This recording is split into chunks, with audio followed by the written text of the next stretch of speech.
In this lesson, we're going to take a closer look at the package mechanism.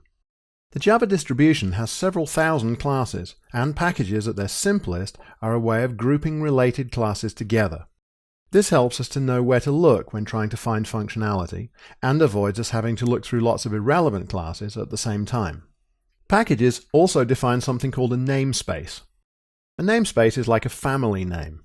At home, I might refer to my children by their first names, but in school, if I called one of them by name, 5 children might turn around.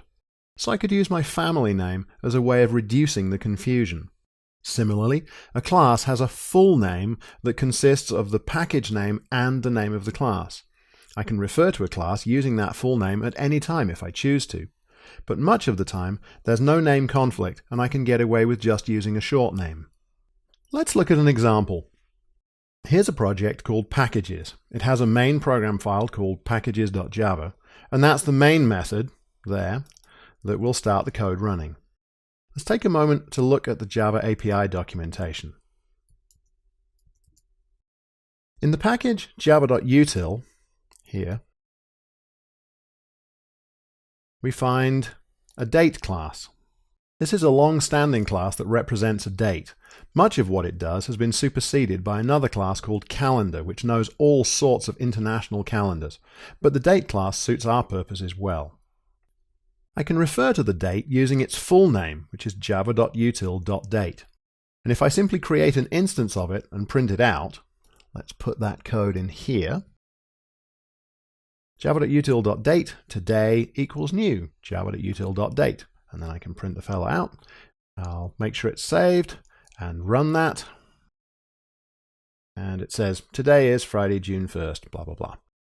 So we can see that it does something potentially useful. But using the full name of this class, this is sometimes referred to, by the way, as the fully qualified name, is rather cumbersome. It involves a lot of typing.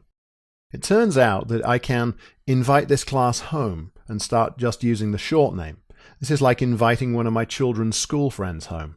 I wouldn't use my children's full formal names at home, and I wouldn't use the full names of their friends either. Because I've invited them in, then as long as there's no obvious confusion, that is, they're not both called Jane, say, then the short name works well. So, to invite this class home, I have to tell the compiler about the invitation using this construction. I'm going to put this just in here. I say import java.util.date.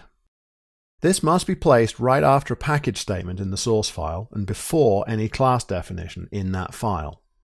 I can put multiple import statements in the file too. I'm not restricted to just one friend. Having done this, I no longer have to refer to the date class using its fully qualified name. I can use its short name. So I can change the variable type and the constructor to just use date, like that. Date today equals new date. And if I save it and run it, everything behaves exactly the same. Let's try deleting that import for a moment. So we'll take this and we'll cut it out. Notice the compiler is now complaining. If we hover over here, it says cannot find symbol for class date. There are actually several ways we could fix this. We could manually replace the import statement that we just deleted. But you'll find there are lots of classes you'll be using from other packages, and this manual typing can become tedious. So NetBeans has some suggestions. First up, we'll go to the source menu, click on that, and find Fix Imports. NetBeans can create the imports we need.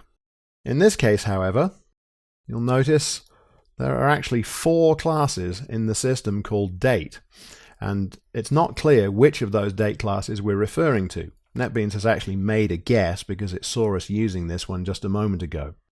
But this is as though there's more than one class at school with the name date, so we have to help NetBeans out by telling it which of these imports we want.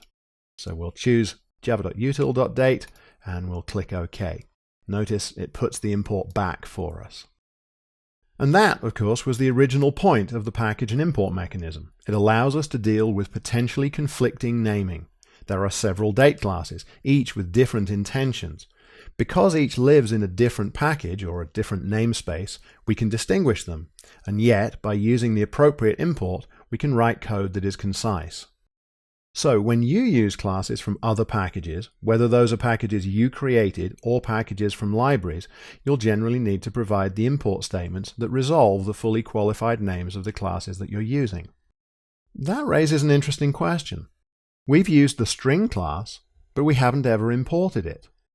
That's because the java.lang package, which string belongs to, is treated as everybody's friend, so you never have to import any of the classes defined in it. Finally, you can create packages of your own to partition your own work. That's pretty easy, and NetBeans does most of it for us, though it's worth looking at the Java syntax that it creates to achieve this.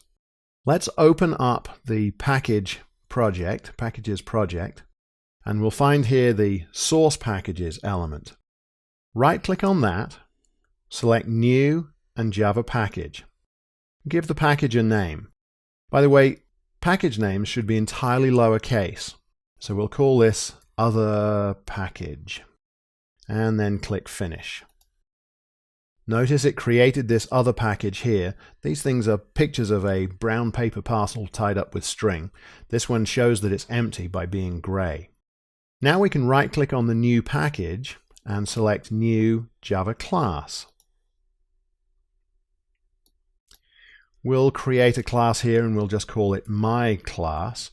Notice the naming convention for classes says that they should start with an uppercase letter as well as use an uppercase letter at the join in words. We'll click Finish. And now Other Package isn't empty any longer. We've got our class that's actually in there, and here we see the skeleton that's been created for us. Notice that right at the top of this skeleton there's this statement, Package Other Package.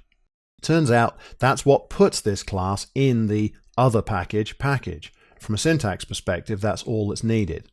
It's also true, though, that the source and binary files for this class must be located in a directory with the same name. But NetBeans has taken care of that for us. We'll give this class some minimal behavior just so that we can see that it's real. I'm going to add a toString method to it so that it can print something out when we ask it to. Then we'll go back to our main program file and we'll add some code here to do something with this. So we create a class, My Class, and we create a variable to refer to it, and we ask to print it out. But notice that the compiler is complaining, cannot find symbol My Class. The point here, of course, is that it needs an import. We could do this the same way as before, but notice the little red blob here on the light bulb icon. Click on that and see that it offers us the option for Add Import for otherpackage.myclass. So we'll click on that and it does precisely that and puts it up here. So that's another way of fixing a single import. You can choose whatever method you prefer. So there we have it. This lesson has looked at the significance of the package in Java, the use of import statements to allow us to use short names for classes, and how we can create our own packages and put classes into them.